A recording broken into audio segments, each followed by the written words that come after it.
అంతువట్టని ప్లానింగ్లు, అడుగడుగున ప్రచారాలు, కడమ పార్టీల కార్యకర్తల కండువ కిందేసి పోయేటట్టు చేసే ఎత్తులు, బీఆర్ఎస్ పార్టీ బిర్రుగా పట్టువట్టి ప్రచారంలో దూసుకుపోతున్నది.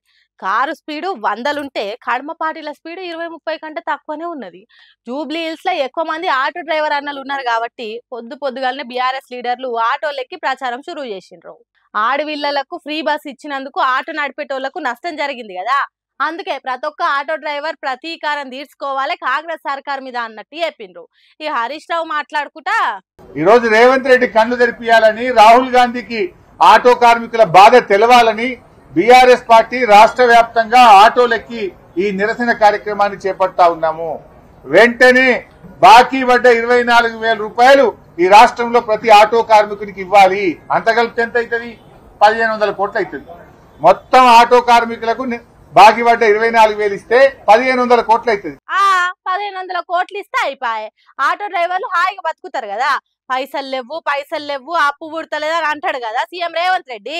హాగో దానికి ఓ మార్గం చెప్పిండు. మొన్న నువ్వు మద్యం దుకాణాలు పెట్టినావు కదా, 3 లక్షలు ఫీజు పెంచినావు, మద్యం సీసాల ధరలు పెంచినావు, బీర్ పెంచినావు, విస్కీ పెంచినావు. మొన్న మద్యం అప్లికేషన్ల మీద నీకు 3,000 కోట్ల రూపాయలు డబ్బు వచ్చింది కదా, ఒక సగం ఇచ్చేయి మా ఆటో కార్మికులను యాడ్ చేసుకుంటారు. హాగో ఆ పైసలు ఆటో డ్రైవర్లకు ఇమ్మంటుండు. తర్వాత హైదరాబాద్ కు వచ్చినప్పుడు రాహుల్ గాంధీ ఆటో లెక్క ప్రచారం చేసిండు కదా, హాగో ఆ పెద్ద మనిషి కూడా బుద్ధి చెప్పే రోజు వస్తుంది అన్నట్టు మాట్లాడిండు. రాహుల్ గాంధీ గారు మరి నువ్వు ఆనాడు ఓట్లు వేయించుకున్నాడు, ఆటో ఎక్కి తిరిగినావు, మళ్ళా రావా హైదరాబాద్ కు? నువ్వు మళ్ళా హైదరాబాద్ కు వస్తే మొత్తం ఆటోలన్నీ తెచ్చి శంషాబాద్ ఎయిర్పోర్ట్ లో బిడ్డానికి అడ్డం పెట్టి మా ఆటో కార్మికులని నిలదీస్తారు. జాగ్రత్త. ఆనాడు ఓట్లప్పుడు ఆటో ఎక్కుతావు, డబ్బల ఓట్లు వాడి గద్దె మీద కూర్చోగానే 2 ఏళ్ళ యాదికి లేదా రాహుల్ గాంధీకి? ఈ రోజు రేవంత్ రెడ్డి కన్ను తెరిపియాలని, రాహుల్ గాంధీకి ఆటో కార్మికుల బాధ తెలవాలని బీఆర్ఎస్ పార్టీ రాష్ట్ర వ్యాప్తంగా ఆటోలెక్కి ఈ నిరసన కార్యక్రమాన్ని చేపడతా ఉన్నాము.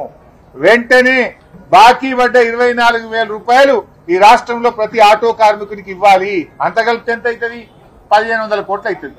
మొత్తం ఆటో కార్మికులకు బాకీ పడ్డ 24,000 ఇస్తే 1,500 కోట్లు అవుతుంది. ఇక పక్కకున్న ఆటో డ్రైవర్ అన్నకు కోపం వచ్చినట్టున్నది.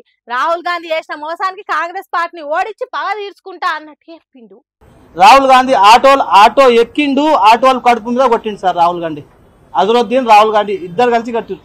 అజరుద్దీన్ కూర్చుండు, ఇద్దరు కలిసి రాహుల్ గాంధీ జూబ్లీస్ లోనే ఇద్దరు కలిసి కూర్చున్నారు. ఆటోలా కూర్చొని ఆటోలు కుటుంబంకి మొత్తం నాశనం చేసిరు. మరి ఆ జూబ్లీ హిల్స్ ఇలా మోకా వచ్చింది 100% సార్.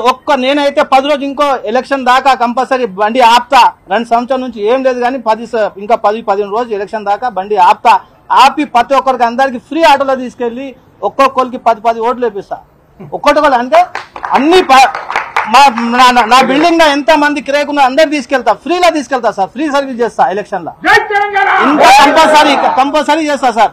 ఇక్కడ ముచ్చటిట్లుంటే బీఆర్ఎస్ పార్టీ మహిళా లీడర్లు ఆటోలు ఎక్కి తిరిగిండ్రు. తర్వాత సీఎం రేవంత్ రెడ్డి తెలంగాణ ఆడోళ్ళని ఏ తిరిగి మోసం చేసిండో చెప్పిండ్రు. ఈ ప్రభుత్వం అధికారంలోకి వచ్చిన తర్వాత మహిళలకు ఇచ్చినటువంటి మాటలు ఒక్కటి కూడా నిలబెట్టుకోలేదు. మరి మహిళల్ని కోటీశ్వరులు చేస్తామని చెప్పేసి అంటున్నటువంటి ముఖ్యమంత్రి గారు మరి కనీసం కోటీశ్వరులు చేయకపోయినా పర్వాలేదు, కానీ వారి హక్కులకు భంగం కలిగే విధంగా మరి ప్రవర్తించొద్దు. మీరు గాని, మీ మంత్రులు గాని, మీ ప్రజాప్రతినిధులు గాని మరి అధికారులపైన ఒత్తిడి తేవద్దు.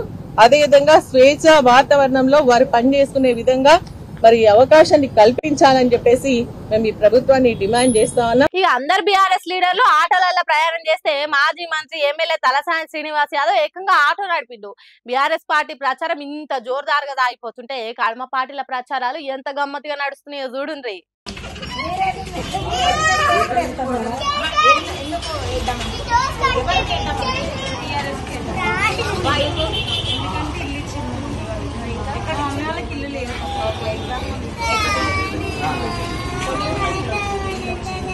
ఎవరికేస్తా ఓటు అని అంటే మేము బీఆర్ఎస్ కారు గుర్తుకే వేస్తామని ముఖం మీదనే చెప్పిండు. పాపం ప్రచారానికి వచ్చిన కమలం గుర్తు మహిళా కార్యకర్తల మొహము ఎంత వాడిపోయిందో ఏమో. వీళ్ళ సంగతి ఇట్లుంటే కాంగ్రెస్ పార్టీ ప్రచారం చూడుండ్రి ఎంత రుబడిగా దూసుకుపోతున్నదో. చూసిండ్రా మంది మార్బలంతో ఎంత జోరుగా తాగుతున్నదో. ఇంకో పక్క మంత్రులు కూడా కాంగ్రెస్ పార్టీని గెలిపించడానికి మస్తు కష్టపడుతున్నారు. చెయ్యి గుర్తు పార్టీని గెలిపించాలంటే బలం కావాలి కదా. అందుకే మంత్రి పొన్నం ప్రభాకర్ సారు కండలు పెంచే ఎక్సైజ్ చేస్తున్నాడు. ఇంత రువ్వడిగా సాగిపోతున్నాయి అన్ని పార్టీల ప్రచారాలు. చూడాలి ఎవరు నెగ్గుతారో ఎవరు తగ్గుతారో అనేది 11వ తారీఖున తేలుస్తారు జూబ్లీ హిల్స్ పబ్లిక్. ఎట్లుంటుందో మరి.